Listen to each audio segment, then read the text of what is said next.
Warning, you're about to enter the bad dad advice zone.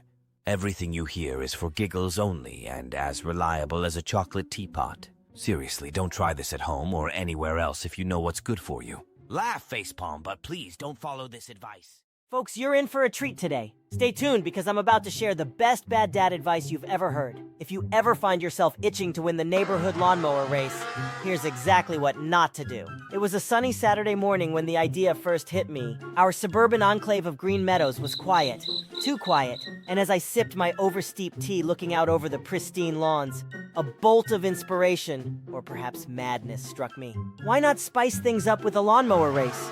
After all, what could be more thrilling than watching a bunch of middle-aged men racing their garden tractors? Word spread like wildfire, and before I knew it, the first annual Green Meadows Lawnmower Grand Prix was on the calendar. Neighbors nodded in approval, kids buzzed with excitement, and wives rolled their eyes in synchronized skepticism. I pulled out my old trusty lawnmower, a modest machine that had seen better days. My neighbor Bob boasted a newer model with what he claimed was a turbocharged mulching blade.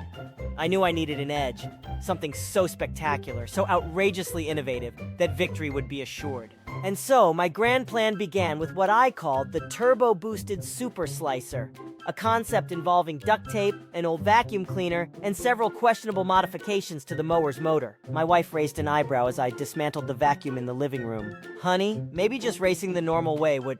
But I was too deep in my engineering frenzy to heed her sensible advice. The day before the race, my backyard resembled a mad scientist's lab. Parts and tools were scattered everywhere, and the mower, well, it was hardly recognizable. I had even installed what I proudly dubbed the aerodynamic comfort seating solution, an office chair strapped to the frame with an excessive amount of bungee cords. Dad, are you sure this is safe? My daughter asked, eyeing the contraption warily. Safer than driving on the freeway, I declared, which technically might have been true at speeds less than 5 miles per hour. Race day arrived, and the whole neighborhood turned out. Lawns were abandoned, garden hoses lay forgotten, and grills were left unlit as everyone gathered at the makeshift starting line we'd drawn across my driveway. Bob was there with his gleaming high-tech mower, and so were a dozen other eager competitors, their machines ranging from robust riding mowers to ancient push mowers for the truly brave or foolish. I took my place at the starting line, the office chair wobbling precariously. I could feel the dubious stares of my competitors, but my focus was unshakable. The air was thick with the scent of freshly cut grass and gasoline, a perfume of the suburban gladiator. On your mark, get set, go, shouted the designated referee, Mrs. Thompson from number 42.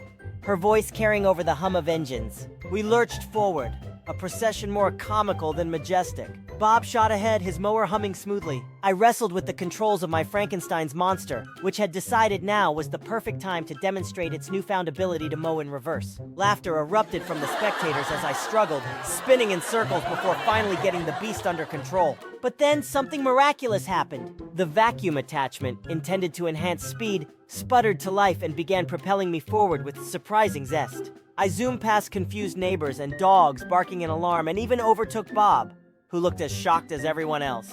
As I raced toward what could be a glorious, unexpected victory, the mower began vibrating ominously. Stay tuned for the thrilling conclusion of the Great Lawnmower Race. Will Dad's creative engineering lead to triumph or disaster? You won't want to miss what happens next. The mower began vibrating ominously, but the finish line was in sight. My heart pounded with the thrill of the lead, and cheers mixed with laughter filled my ears. Just as I started to imagine my glorious moment on the makeshift podium, my creation had other ideas. With a dramatic shudder, the vacuum attachment dislodged itself, rocketing off like a misguided missile into Mrs. Jenkins's begonias. Without its propulsive force, my mower slowed to a sorrowful crawl. Bob, seizing the opportunity, zoomed past me with a triumphant grin, the finished tape breaking across his chest. As I coasted in, a respectable but decidedly non-victorious second, the crowd erupted into applause, not for the speed or the skill perhaps, but for the sheer spectacle of the event. I dismounted from my contraption, the office chair now less an innovation and more a reminder of hubris. My daughter rushed over, her laughter ringing out as she wrapped me in a hug. "You were the best, Dad," she giggled, in the funniest way possible. As we gathered for the award ceremony, where Bob proudly accepted a Golden Garden gnome, I couldn't help but feel a surge of pride. Not for winning, but for creating a day that would live on in neighborhood lore. Mrs. Thompson handed me a smaller gnome, this one spray-painted silver, and winked. For creativity and entertainment, you're our true champion, she declared. And the crowd cheered, some still chuckling. Later, as the grills were finally lit and the normalcy of suburban life resumed, I recounted the tale to a circle of amused neighbors. Each retelling grew slightly more embellished, the race more dramatic, my inventions more outlandish, and as the sun set over Green Meadows, I shared the best bad dad advice I could offer.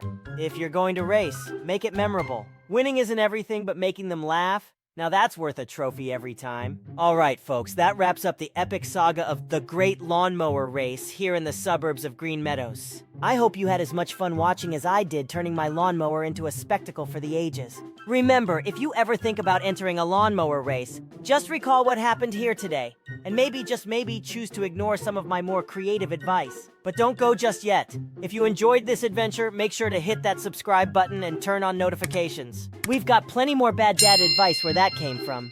And trust me, you won't want to miss the next round of dad-inspired disasters and hilarities. So join us next time for another adventure, more laughs, and yes, even more spectacularly bad advice. Until then, keep those engines running, but maybe not in reverse. Catch you in the next video.